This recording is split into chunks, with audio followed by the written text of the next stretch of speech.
I once again appreciate the Minister and the Department of Agriculture to arrange this wonderful exhibition for the farming community and the nation. Thank you, sir. Nice to Okay, sir.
So ಯಾವಾಗಲೂ ನಾವು ಸದಾ ಈ ಕೃಷಿನಲ್ಲಿ ರೈತರ ಪರವಾಗಿ, ರೈತರ ಉತ್ತೇಜನಕ್ಕೆ, ರೈತರ ಒಂದು ಶಕ್ತಿ ತುಂಬತಕ್ಕಂಥದ್ದಕ್ಕೆ ನಾವು ಸದಾ ಇಲಾಖೆಯ ಎಲ್ಲ ಅಧಿಕಾರಿಗಳು, ನಾವು ಸರ್ಕಾರ ಕೆಲಸ ಮಾಡೋಣ.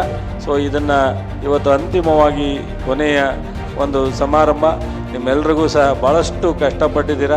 ಇಲಾಖೆಯ ಎಲ್ಲ ಅಧಿಕಾರಿಗಳಿಗೆ ಮನಸ್ಫೂರ್ತಿಯಾಗಿ ನಿಮಗೆ ಧನ್ಯವಾದಗಳನ್ನ ಹೇಳಿ, ಬಹುಶಃ ಅನ್ನದಾತ ಸದಾ ಸುಖವಾಗಿರಲಿ ಎಂದು ಹಾರೈಸೋಣ ಅಂತ ಹೇಳಿ ನನ್ನ ಈ ಮಾತುಗಳನ್ನ ಮುಗಿಸ್ತೀನಿ. ನಮಸ್ಕಾರ.